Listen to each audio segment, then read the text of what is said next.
Hey guys, what's up? Welcome back to my video, and today I'm going to be taking a look at some brand new props that just came out. These are the DYS 5042 triblades, and now these are a copy of the Shubcraft 5042. I know I'm butchering the name. It's a German company, but you can see they have a little tip on the end here, which is supposed to reduce the vortex rings, give it cleaner air. And they also have the very tapered design. You can see sharp, aggressive at the hub here, and very tapered out at the end because the end of the prop is moving a lot faster than the inside, so that makes sense. Kind of like the RCAddict 5051. And I got these ones from Pyroflip RC. You can see I asked for a signature, and I got it here. I just want to give a shout out to him, Serge. He's so awesome. And just in this little like $4 order, he included a free battery strap and everything. I got some yellow and some purple. There are a couple other colors here, but in this video, these definitely do feel very heavy. So let me weigh them very quick. Right here. So let's see. So yeah, that's 6.66 grams. Wow, 666. So let's just weigh an HQ real quick. All right, so here's the HQ. 3.57, so 3 grams heavier, so a very, very heavy prop. So I don't think this will do very well on high KV, be pulling a ton of amps, but you know, people run Racecraft 5051s on 2600 KV, which I don't support. So I think 2300 KV will probably be a very good spot for this prop. You're going to need more torque since it's so heavy. But yeah, let's get to, I'm going to do some static thrust tests. I'll do it on an Emax RS2205S, 2300 KV. As well as a Sunny Sky Edge R2205 2480 kV. So a little bit higher kV on the Sunny Sky, and then the Emax, just to see what kind of power we get. And as you can see, they are semi-translucent, which I think they look fantastic, even the yellow and the purple here.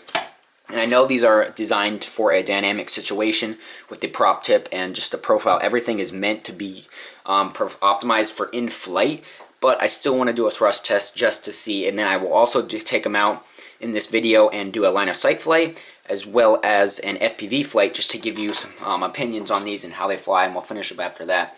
So let's get to that.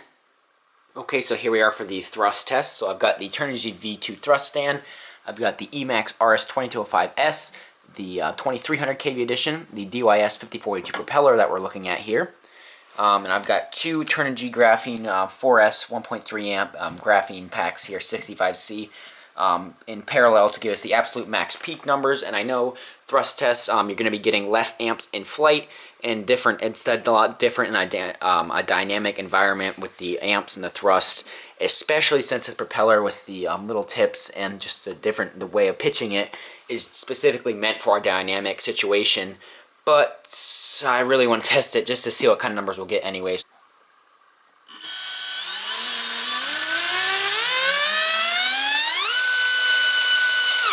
Okay, and now here we are with the Sunny Sky Edge R2205 2480 kV light. So 2480 kV, a little bit higher. So let's test this guy out here.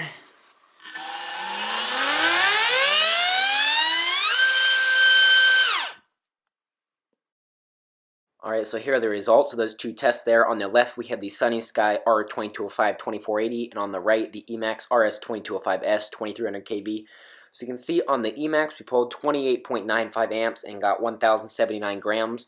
So that's less than the HQ prop 5x4x3. I got about 1,250 grams at 30 amps. And on the Sunny Sky, 34.45 amps and 1,115 grams of thrust. And same motor there using the HQ prop, I was able to get 1,350 grams of thrust and 36 amps. So it's looking like it's not pulling a ton extra amps, but it's not getting quite as much thrust. But once again, this is a design for a dynamic situation. This is a static thrust test, but I thought it'd be interesting anyways. So let's get on to the flight testing.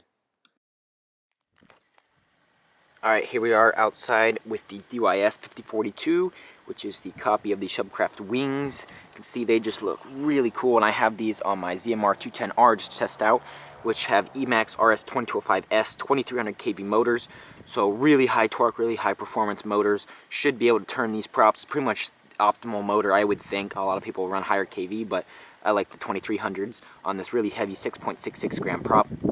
We have DYS XS 30 amp ESCs running multi-shot off, I believe 8K, I'm not sure. and then an X-Racer V3 in there running Betaflight. So pretty much one of the best setups you could for these heavy props.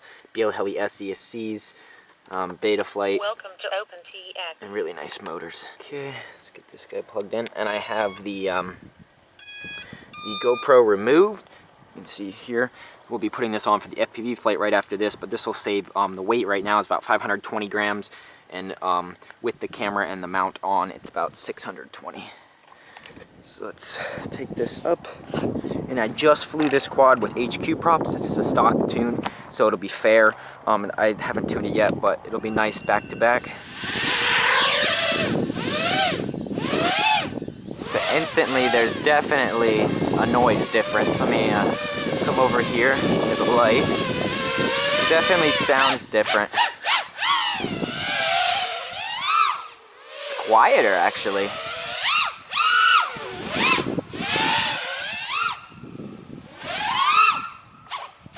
It's got a really weird sound to it. I like it though.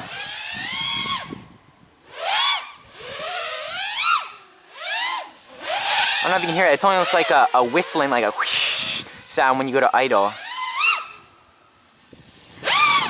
Like not idle, but about 20% throttle. So I can definitely tell the tune is a little bit different than the HQ prop, so you will have to retune probably. And let's just do some throttle punches. That's full throttle and back. So definitely, instantly can tell that they are not nearly as responsive. Even with these really high torque 2300 kV motors, they definitely can't spin up and down as fast as, say, an HQ prop, which is only half the weight. Let's do a full speed pass here. Didn't seem any faster, maybe a little bit slower actually. Let's go for max speed. Go for max speed.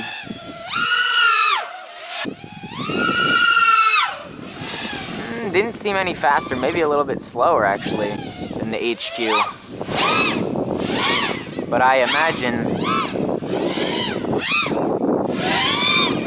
where these come in is going to be the turns in FPV. Even in line of sight here, they feel really nice turning.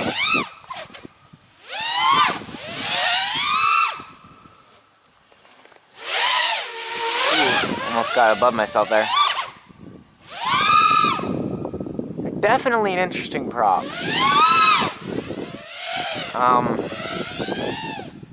I can't say I like them more than the HQ yet, just because I'm used to, for line of sight stuff, just really fast response, and these don't have it. I can definitely tell they take a minute to spin up.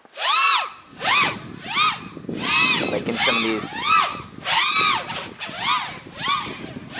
fast couple point turns, I can really tell. But other than that, I think they're doing pretty well so far, and they look amazing. Kind of like the Racecraft 5051. I didn't really, from what I've seen, I haven't personally used them, so I can't say for sure, but I thought they were kind of hype, but yet everybody has them just because they look cool, I think. So maybe these will fare similarly. Because they haven't blown me away yet, but they sure look cool. Alright, that was enough for line of sight. We just hit 3 minutes here. So, I forgot I need to land this one on the ground because it drops a motor. I might have to look into that. But my motors are just a tad bit warmer than the HQ, so we are probably pulling a couple more amps. I wish I had an OSD on this so I could show you DVR footage. But I don't, because I never use OSDs. I don't really care, except for it just bites me in the butt when I'm doing testing like this to know in flight, because these are designed for dynamic situations with these little tips here. So now let's put the GoPro session on, and we'll take it up and do some FPV, and I'll narrate it and just feel it around. So let's get to that. Okay, so here we go for the flight of the 5042 triblades from DYS, and this recording here is on the ZMR210R, the same flight we just did with the line of sight, and this is the GoPro Session 5. You can see all these vibrations and shakes here. I thought they might have been the props, so right here I punch it, but you can see right there it's rock solid, so it's the tune, and not the props that are off balance causing vibrations there. Just flying around, not much prop wash there to note, so they are a little bit better in the corners than a standard prop, I would say. And later on, at the end of the video, I say that I felt it was really slow, but if you can see I'm looking around, it's not that slow. I'm just putting around here. And I think that's because the RunCam Swift on here is using a 2.8mm lens, and I'm used to a 2.5. And with the extra field of view and distortion, it looks faster, so that's why it looks slower with the 2.8. So I think that's what it was, because it's moving around just fine. But as you can see from that line of sight part, it definitely is a little bit slower. And just to reiterate, the tune stock on these is absolutely terrible. I think there's lots of shakes and prop wash and bounce back. It's just, I think these are pretty bad stocks. We're definitely gonna have to retune. Just flying around here.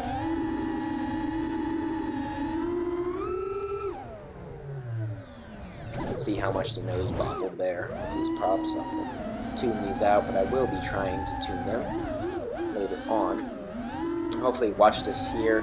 See, I hit the branch, but I keep going. All is good, but then right here my video went totally black. It didn't degrade, it just went black. So it wasn't just like a video loss.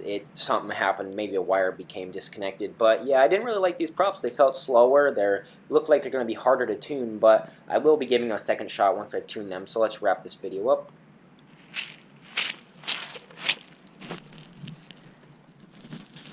Whoops. So GoPro's here.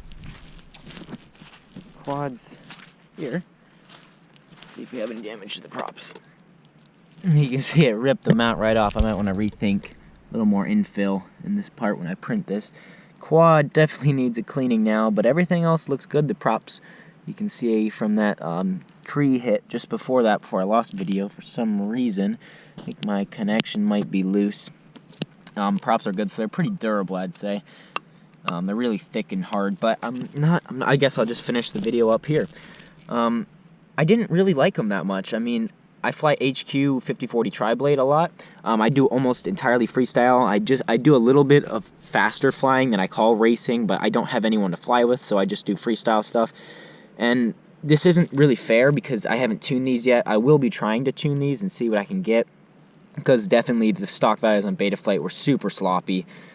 Pretty bad tune on these stock, but they felt slow. Even with a 45-degree camera tilt, I'm just cruising along, and they felt a lot slower than the HQs, and they seemed about the same power, but they just felt slow and not very responsive. I showed my line of sight flight just because they're such heavy props. But you know, they did feel okay in the cornering, but I don't think they're the props for me. Definitely, if you have them or if you tried the Shrubcraft versions, please tell me down below your experiences. But as of this video, I wouldn't really recommend that much, other than they look super cool and they sound cool. But yeah, there'll be more to come on these probably. Stay tuned if you aren't already. Please subscribe, and I will see you in the next video. Bye.